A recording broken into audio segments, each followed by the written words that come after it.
Welcome to the importance and power of reading. I'm Michelle, the computer lady, your host.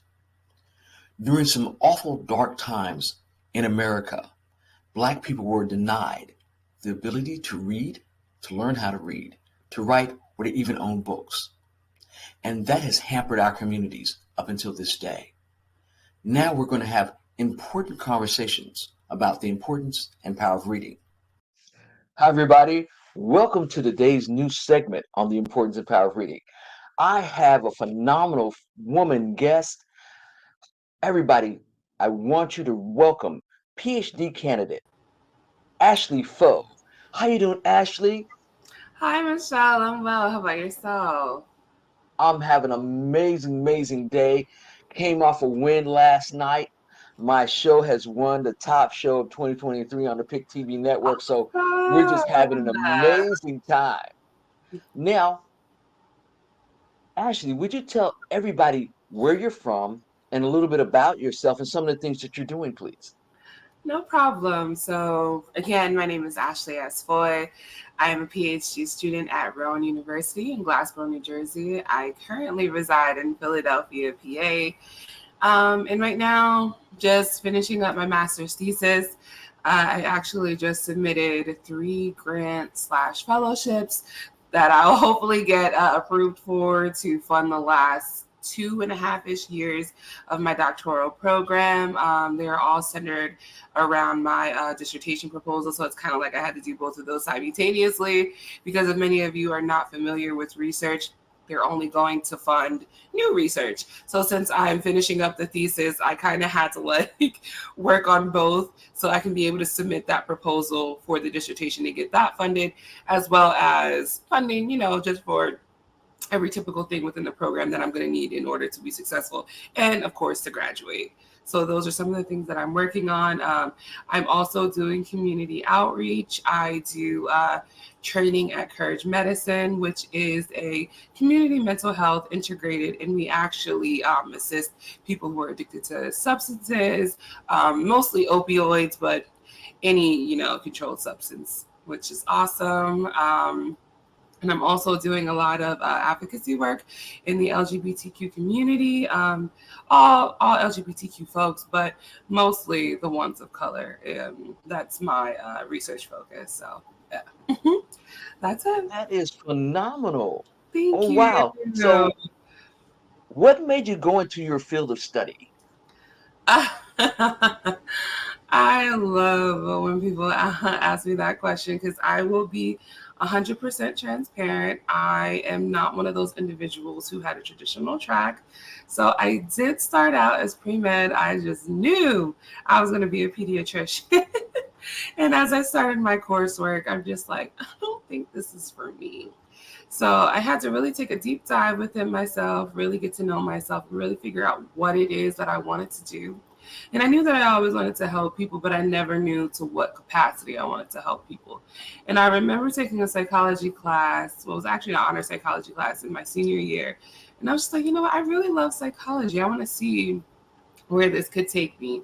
And then that's when I looked into becoming a psychiatrist. And then I'm just like, in America, they hyper focus on medicine. And I kind of really want that psychotherapy aspect. So I'm just like, what?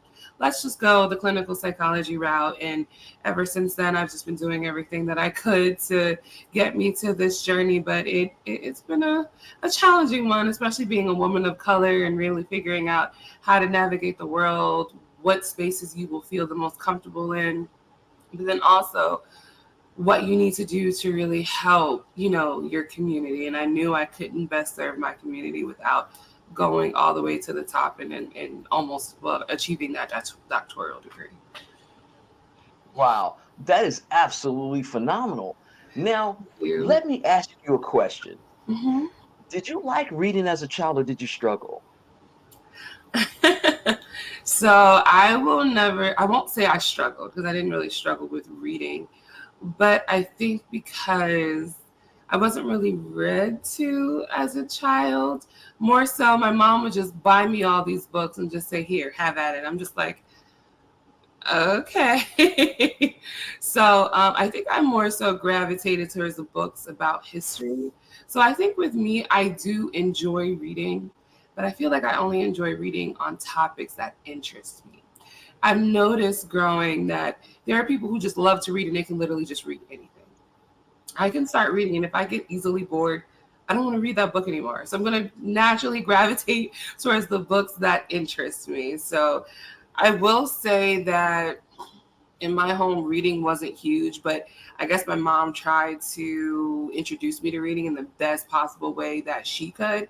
And she felt as though, oh, well, if I buy her the materials, maybe she'll do it. But it wasn't necessarily, oh, let's sit down and read this book together. What books do you like to read? How can I better help you with your reading? Is there anything that you would like to read? So if that helps to answer your question.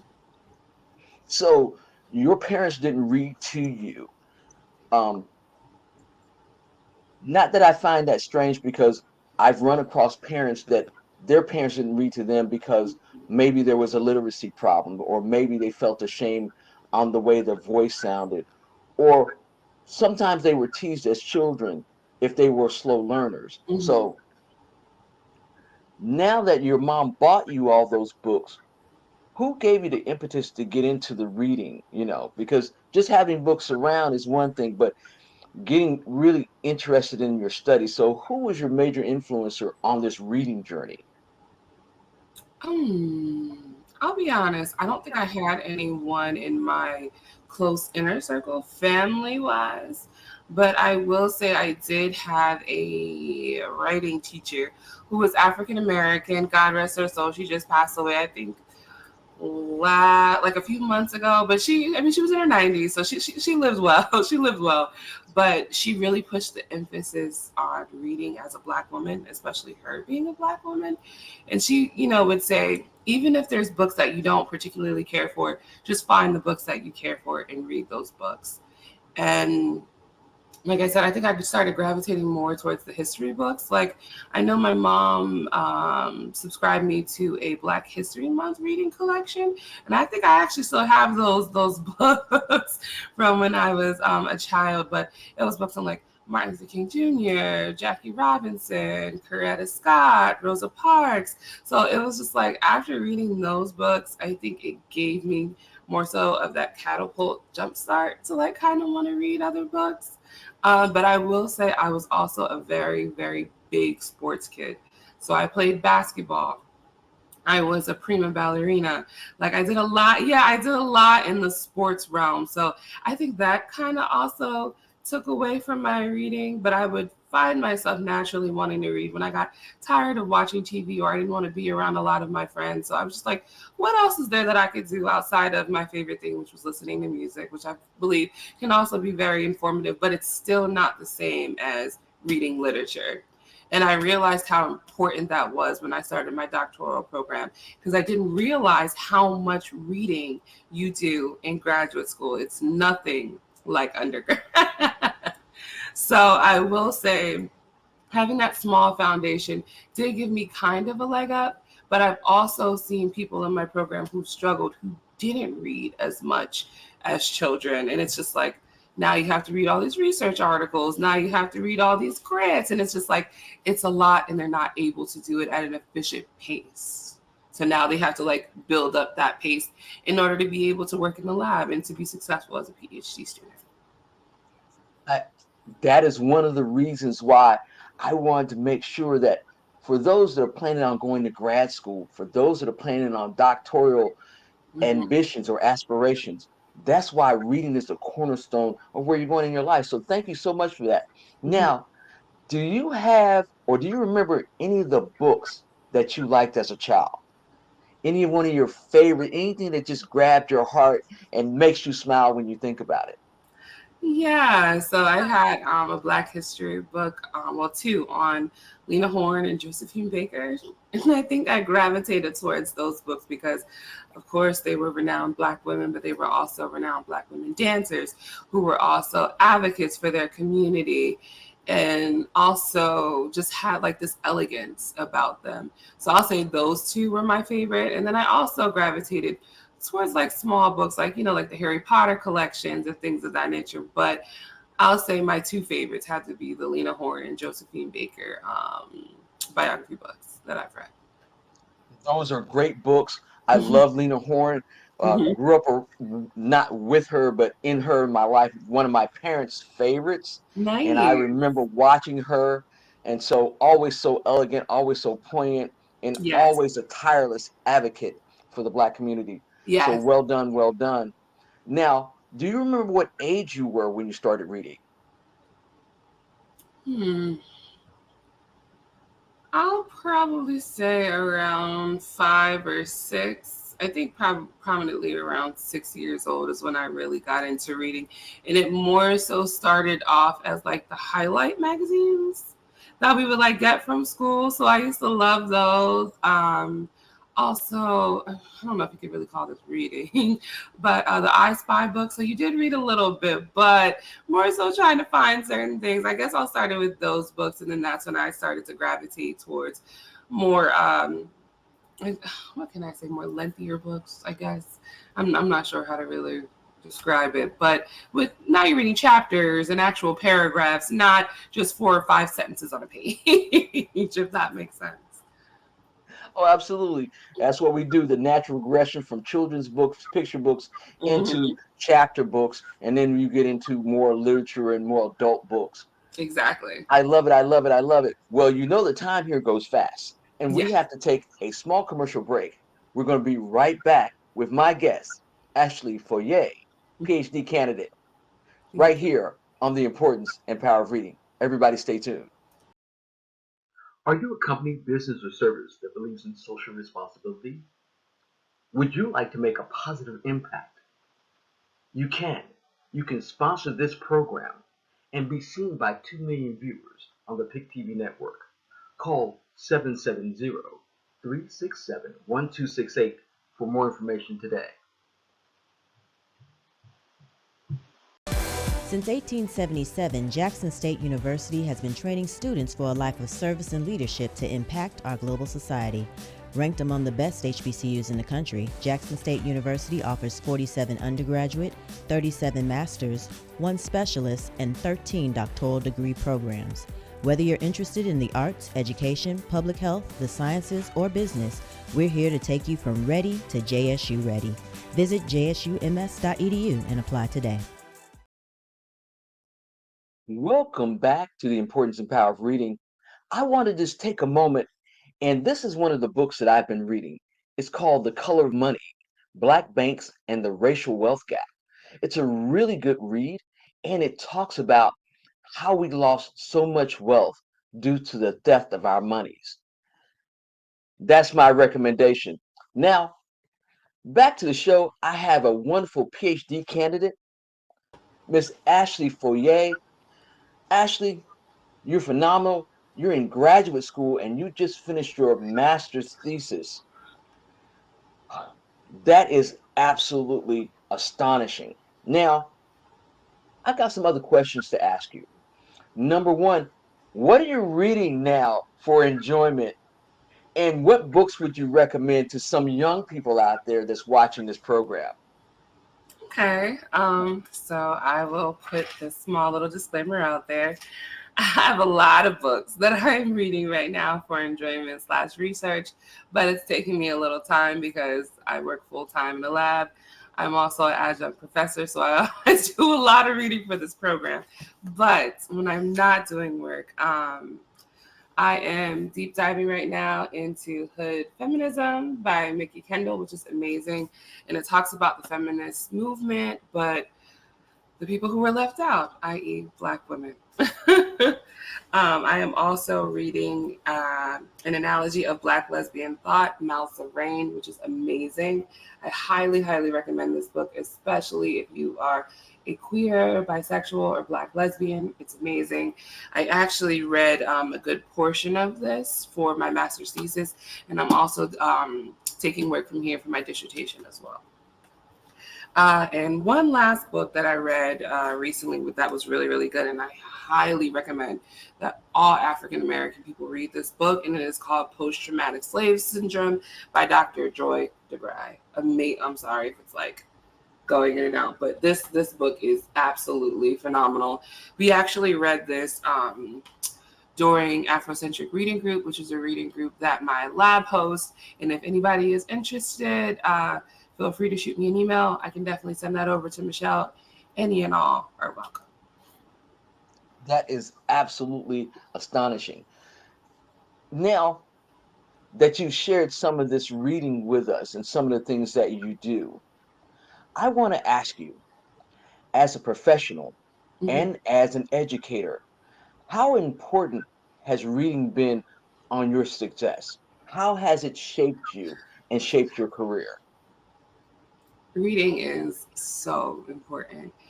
And I will say reading at all different levels is so important. Please don't just stop at the lower institutional level, i.e. high school. Please continue to read. If you can read research articles, if you can read documents that are particularly a little difficult for you, and just take the time to highlight words that you may not understand and Google the words so you can get a better understanding. I am in a doctoral program and I still look up words just to make sure that I'm understanding it correctly, because a lot of the vocabulary that we are learning was not meant for African Americans to understand, so they can keep us in bondage. And that's when I get into, signing documents and things of that nature. You want to make sure that you are understanding what you're reading and set yourself up for success. So even if it's just, let's just say, a book on higher education, what it's like being, a undergraduate student, or what it's like being a lawyer, or what it's like being just something that is not typical from that strays away from your norm. Let me say that, because not only will it help you understand better, but it will also boost your vocabulary. I love it. I love it. I love it. And that's when we come into the power of words. Because the more we know, the more we can stretch our vocabulary, the more that we can advance the vernacular in which we speak, the better situated we are to be successful in our lives. So I really thank you for those salient points. Mhm. Now, let's talk about the state of literacy. Mhm. As you well know, because you talked about in the book you described about post-traumatic slave syndrome, we know that we were tortured and beat if we knew how to read. Mhm. So, because we're still coming through this, how can we help our children read more and better? What are some of the things that you would suggest our parents do to help them boost their children's literacy? I'll say read with them. Take your time reading with them, making sure that they're understanding what you're reading to them, and also make sure that you're understanding what you're reading to them. And if you feel as though that it's a little bit challenging, it's okay. Seek the help that you need. And I want especially African Americans to know that if there is something you do not understand, it is okay to seek help. There is nothing wrong with you. When we are born with a clean slate. The only thing we know is our instinct. Everything else we are taught from the people in our lives, our community, society. And if we're not taught it, how do we expect to know it? It is okay to be at an older age to go back and to learn new things. I remember being in undergrad, and my white professor said that she's master's levels, but she felt as though if her parents would have read more to her, it made it seem enjoyable and not like a chore. That maybe she would have enjoyed reading more, and I can attest to that, because I feel like some parents are just like, I'm exhausted with work and I have to take care of the children. I have to take care of my partner, and which is completely understandable. But I feel like when we are living in those spaces, we kind of let the importance of certain things fall by the wayside. And I feel like reading is one of them, especially when many parents say, well, I'm sending my kids to school. They should be getting all the education, all the reading ability that they need within the classroom. When in reality, that's why there's homework, because there's only but so much that can be taught in a few hours. So that's why the partnership of the parent and the educator is needed to keep on having that education present in all aspects of their child's life. So I always say, if you can start at a young age, that's great. Read to your children. But even if you only get to them in their adolescence, be there for them in that capacity. Or even if it's something that you just don't feel comfortable doing, you're not ready to seek help yet, get your child a tutor or get your child someone who can instill those important and fundamental tools that they need, because I promise you, especially for African American, you are going to need it in a society that was not built for us. And I see it every day, being in academia, being in the field that I am, and I'm not sure if many of you are familiar with the field of psychology, but it's very slow progressing. It's less than 1% or maybe 0.5% of African Americans who achieve a doctoral degree in the field of psychology, and less than 0.5% of men, and less than that 0.5% is women. And ideally, it's because they really don't want us in those spaces, but they can't deny our merit. So if you have that merit, if you have those skills, they have no choice but to accept you because you have it. But if you don't, that is one big thing that they will nix on you, to not accept you into certain spaces. And they thrive on us not having these experiences and not having these abilities to keep that power of control. So please read to your children, read for yourself. Even if you start off with a fundamental book, it is okay to start off with fundamental pieces and work your way up. It's literally a journey. What else do we have to do besides learn and keep ourselves knowledgeable so we can be able to thrive? I love it. I love it. I love it. Well, Ashley, you know what time it is. We got to take a small commercial break, and we're going to be right back with Adjunct Professor Ashley Foye here on The Importance and Power of Reading. Everybody stay tuned. Black life, Black inspirational stories, education, luxury, health features. Welcome to the new Black television, Pick TV network, where being in the Black is luxury, it's accountability, and it's seeing what you look like in the new face of television. Pick TV network. Come join us.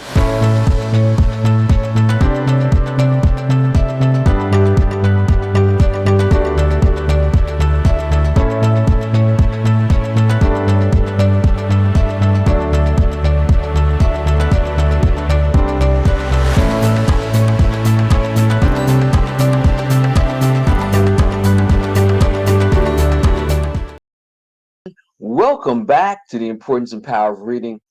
Wow, we're having a phenomenal discussion. You know what? Ashley has given us some really good points to chew on. Number one, let's make sure that we read with our children. Take our time. If we're not reading well ourselves, consider getting a tutor for that child.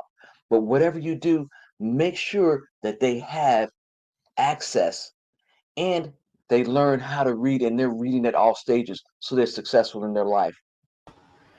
Ashley, some great points.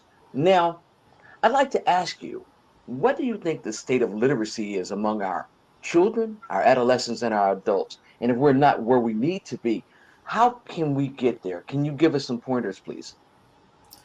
Yeah, so just from what I've seen in my community, in Philadelphia alone, I know the state of literacy is very low, especially among the students in the public school system, and even from what we've seen in the charter school system. And I just believe having active parents can really better jumpstart these kids into wanting to know more about reading and wanting to know more about arithmetic and understanding the importance.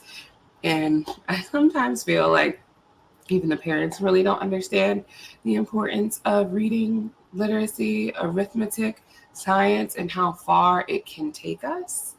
And I'll say with me, I feel like my parents had an understanding of it, but didn't really know how to truly instill that within me. And I know, again, only from my experiences in growing up within the inner city and growing up within an inner city population, a lot of our parents always felt as though, you can go to college if you want. I mean, it's there. If you don't, just make sure you find a good job. And they feel like high school education is just that end all be all. Like, you graduated from high school. That's it. You did your job. And in reality, as time goes on, having a high school diploma is kind of like graduating from elementary school now. We have folks who have master's degrees who are literally making the same as folks who didn't even graduate high school. And not understanding the importance of continuing their education, making sure that we set our kids up so they will be able to thrive in undergraduate spaces and graduate spaces. And again, just to reiterate and to come back around, I think really being present in our children's lives and really showing them that compassion, that care, not only for them as individuals, but also for their educational trajectory.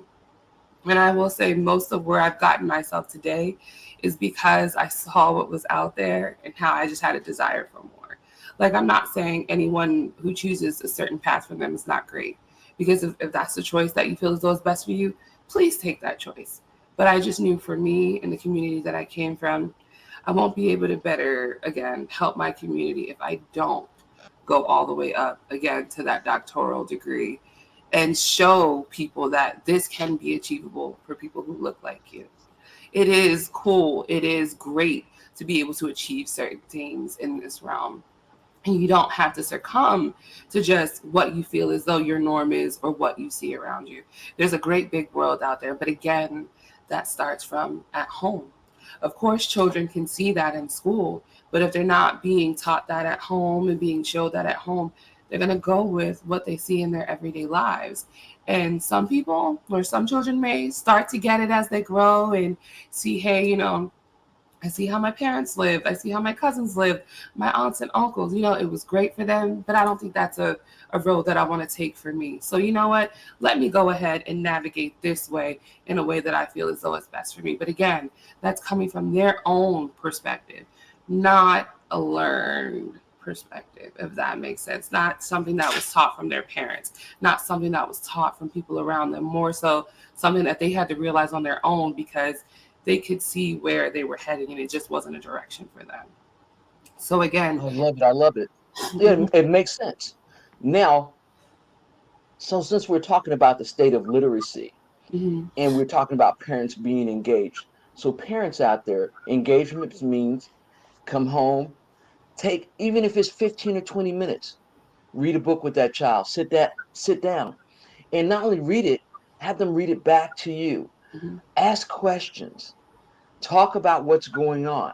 This way, you're making sure that your children are really understanding and comprehending, because comprehension is the most important part of this, because mhm. they need to be able to comprehend, adapt, and apply that when they go off to these graduate, undergraduate, or college, or even vocational spaces. So, really, really good. Now, do you have any brothers and sisters? Because you're really young. I don't think you have any kids yet either, right? No, I don't have any children yet, but I did work in a daycare for a few years in undergrad. So they were kind of like my children. And I experienced a lot of situations to where I kind of felt like a parent. But no, I'm not a parent. And I do have siblings, yes. So, what I find is young ladies have a easier time quieting their mind and getting into spaces where they can read. And having four brothers, I know they're quite rambunctious. They like to play and go outside. Yeah. What are some of the things we can do to help our boys read better? Do you have any tips or suggestions for parents out there or caregivers that might be working in those spaces? Yeah, I would definitely say again, engage, really try to show the importance of reading. But then I'll also say, because of experiences that I've seen or things that I've heard from people who are very close to me, really watch what your young boys are doing.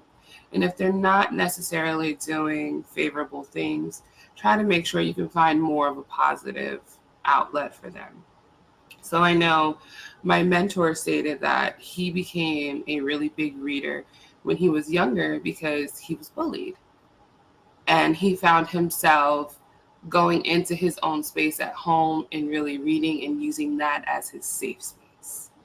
And I've also witnessed a lot of young men whose parents did really take to them, engage with them, and saw how, they weren't on the best favorable path. So they tried to find other avenues for them to take so they wouldn't continue on that unfavorable path. And that's when reading and sports became, a big part of their life. So I'll say definitely pay attention to your children, engage with your children, And maybe if you can try to find an in if they already just don't naturally take to reading. And again, some children just don't naturally take to reading because it was never an option for them. And again, like I said, just giving them the material isn't enough. You can give someone two slices of bread and cheese and say here, and they're going to say, well, what do you want me to do with this? You have to naturally show them how to make the sandwich, how it should look, how you should spread. The same thing with reading. Don't just give a child a book. Read the book with them so they can understand exactly what it is they're doing it and why they're doing it and the importance of doing it. Because if not, they're just going to say, well, you gave this to me. I don't know what I'm supposed to do with it, but I'm going to go do what I normally do. And then they're going to put the book down. Very, very, very true.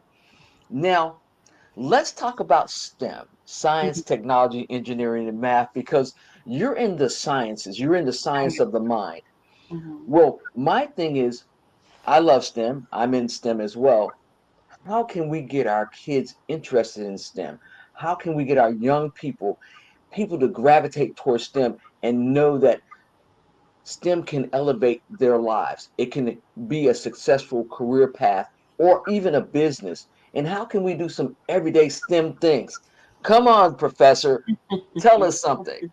Well, I know when I was younger and I started to gravitate towards the sciences, I would ask my grandmom to take me to the Franklin Institute, which was an amazing space here in Philadelphia.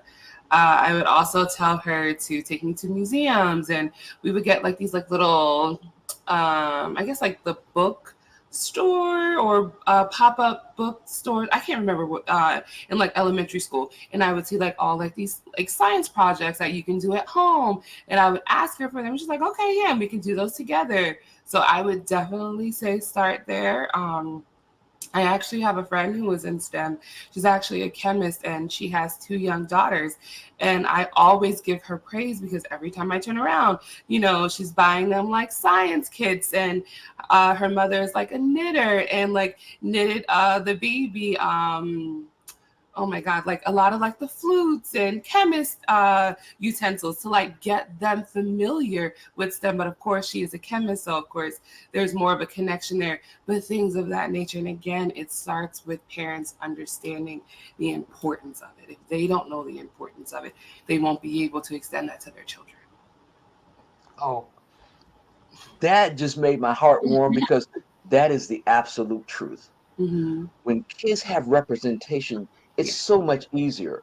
And right now, there's lots of wonderful kits, the discovery of science. Mm-hmm. Smithsonian has a kit, Yes. anything you can do. But here's some everyday things.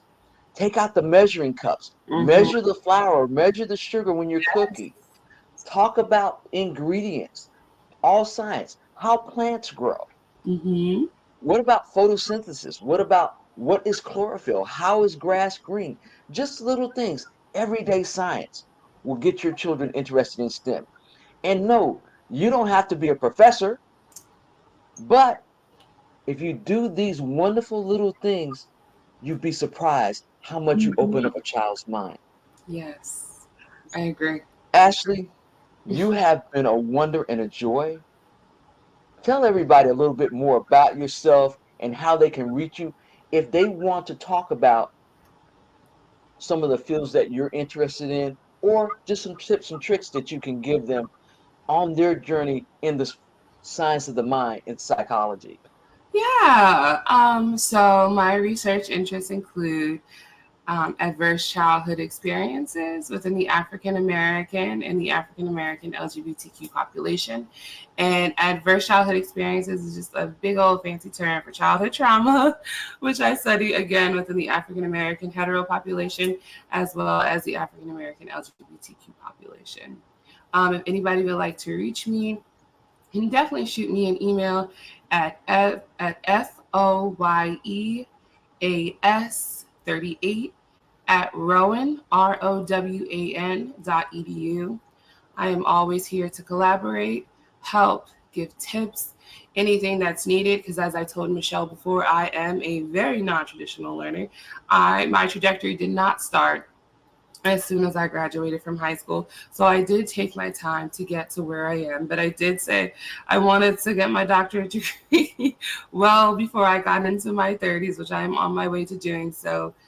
But if anyone does want to take that route, just know you don't have to have started right after high school. If you're still in school now and you still want to keep going, listen, keep going. The best thing to do is find representation for yourself. Like I found plenty of websites for Black women, Black sexual minority women, which is i.e. Black women who are part of the LGBTQ community, Black women who are non-traditional learners, where you will have a space to talk to other people who are like you to help you to continue on this journey. And I will always say advocate for yourself, continue to learn, continue to read, because again, we live in a society, guys, that was not built for us. So the more educated we are, the better we'll be able to flow naturally through a society. Again, that was not built for us. I love it. I love it. I love you. Thank you so much for blessing us with this opportunity to interview you today. Thank you for stopping by. And everybody, you heard it right here. Now, we're going to make sure that her email address and social media is down in the comments. So that way, if you want to reach out to Ashley, you can do so. Again, Ashley, thank you so much for stopping by The Importance and Power of Reading. Yes, thank you, Michelle. Thank you for having me. Wow, you heard it from an educator right here, how important it is to engage with our children, to find their interests, to make sure that we can elevate them on this reading journey.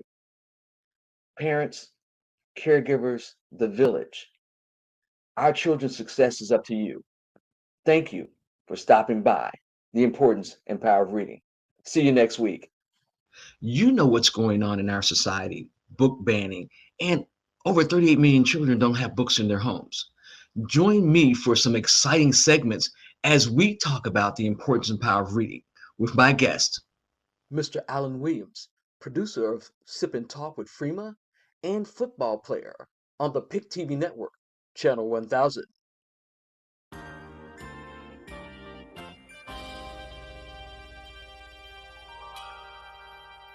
Now, the test said I had a triple positive breast cancer. When they say anything that positive, that means you have something binding, a positive molecule that you have that will bind the medication that they want to give you to it in order to treat the breast cancer, which is great. I hate to stop you. When you say binding, that's a good thing or a bad thing? That's a good thing. Anything with a positive means that you have a receptor that the medication can bind to in order to help them treat the breast cancer. Okay. But like I told you, at the bottom of that page, it says the test is inconclusive. Now, my doctor, my oncologist wanted to give me chemo right after surgery. It's like, we're going to set you up with the surgeon. He's going to put a port in and we're going to give you chemo. And I'm like, no. And she's like, what do you mean no? I said, no, number one, this test is inconclusive. Because I had even gone over to my internist and said, read this for me because I want to make sure that my brain is not going nuts.